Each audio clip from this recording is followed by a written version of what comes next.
Hi everyone, it's Justin, and how can you tell if a laptop is flexible enough for your lifestyle? Is it when they match your minimal aesthetic, or if it can handle editing software like Photoshop or Premiere Pro, or if it can provide you with a good multimedia experience? Ang daming aspects for a big purchase decision, and today we're checking out if ito bang Lenovo Yoga Slim 7i 14 Gen 9 ay perfect fit for you. So far, I'm getting the hang of it, so let's dive in deeper, shall we? Starting with design. Honestly, it doesn't scream huge alterations from its predecessor, but that's what we like about it. They kept this clean, thin, and simple-looking style that gives off a high-end vibe. Sabi nga, diba, if it ain't broke, don't fix it.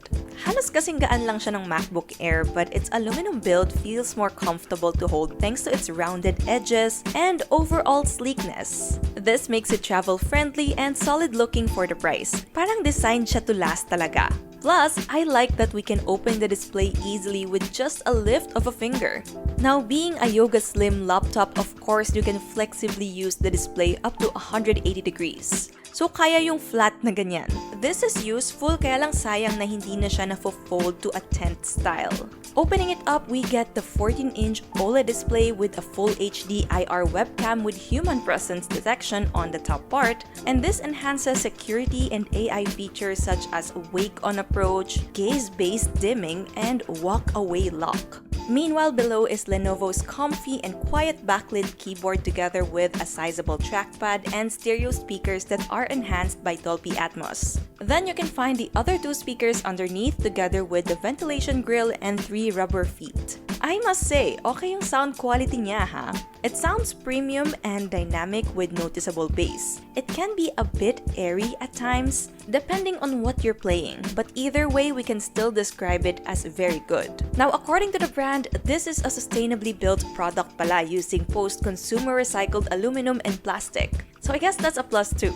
Checking out its buttons, ports, and sensors, this Yoga Slim 7i has 2 USB Type-C ports, an HDMI connection, 1 USB Type-A port, a headphone jack, a camera on and off switch, and a power button, of course. It has a decent resolution of 1920 by 1200 pixels at 60Hz refresh rate with 400 nits brightness. But it's got 100% accuracy of the sRGB, DCI-P3 color gamut, and 98% of Adobe RGB, which are highly useful for creatives who are meticulous about color accuracy. In fact, this makes it one of the most color-accurate screens around to date. Aside from the HDR support, meron din itong Dolby Vision, so we really enjoyed watching Netflix. Overall, the display on this Yoga Slim 7i may not have a high 90 to 120 Hz display, but it still generously delivers. The black looks inky and there's no doubt that the colors look vibrant. Meron siyang touchscreen variant if you're interested, but the one we have here features a glass cover. So far, I don't have much issues with glaring except na lang pag opposed talaga to direct sunlight, which is pretty common.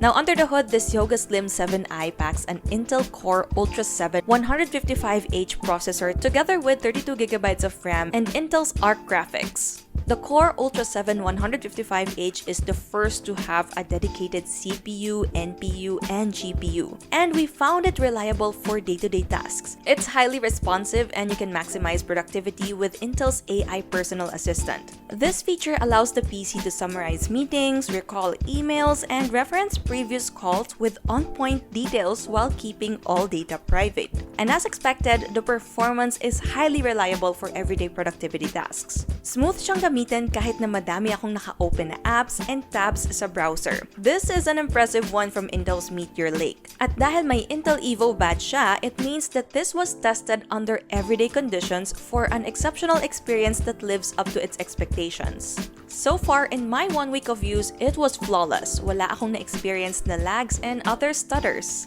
At tulad nga ng nasabi ko kanina, ideal din siya for creatives as ang immersive and accurate ng display, tapos you get a generous 32GB of RAM pa.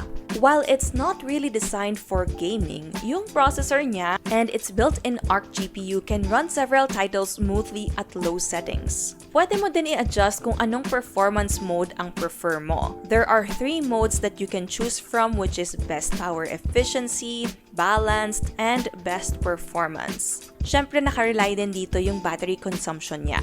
Moving on, it's also nice that this PC is ready with Wi-Fi 6E and Bluetooth 5.3. And as for thermals, nagwa-warm up siya when you use it for a long time. Pero hindi naman siya sobrang init. But still, we don't recommend working with a laptop on your lap, ha? Generally, the OS looks clean, customizable, and easy to navigate as it's running on Windows 11. What you should also expect in this area is it being conveniently backed by AI. And according to the brand, it has 65% faster generative AI, fast AI video editing, and Microsoft's Copilot AI assistant na madali lang i-navigate and use with its dedicated button.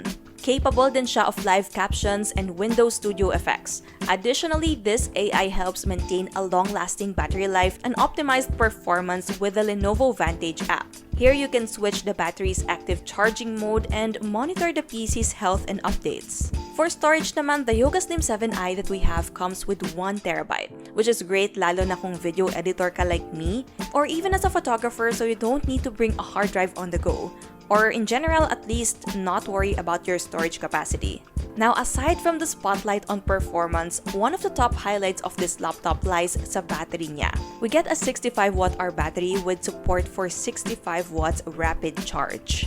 Ang power efficient nito for a machine with an OLED screen. Well, of course, nakatulong din that it is in Full HD Plus resolution and 60Hz refresh rate. Sa experience namin, we got more or less 12 hours of use on a mix of writing, browsing, and a bit of streaming. Well, this already exceeds 8 hours, so okay siya if you'll be working at a cafe or someplace else without a charger. I also tried using the laptop while it's charging and I didn't encounter any problems naman. Charging with its included 65 watts charger takes less than 3 hours to reach a full 100%. All in all, this ultra-portable Yoga Slim 7i 14 appeals to us with its slim minimalist build, very good performance, 32GB of RAM, 1TB storage, superb display, and syempre long-lasting battery life. It's almost a high-end machine for 74,995 pesos. Now with that price, undeniably there is competition and it seems na medyo nag-set back si Lenovo on a high-resolution display on paper. Nonetheless, if you're not nitpicking and you don't mind having it at 60Hz refresh rate, then you'd still greatly appreciate its screen with its dynamic colors and contrast. Other than that, we think it's still a well-rounded option lalo na kung on-the-go ka madalas and you don't want to worry about charging or delays in performance. Plus, ang comfortable talaga gamitin ng smooth keyboard niya. And yeah, that's it for now. How about you guys? What do you think of this Yoga Slim 7i 14 2024? Let us know in the comments.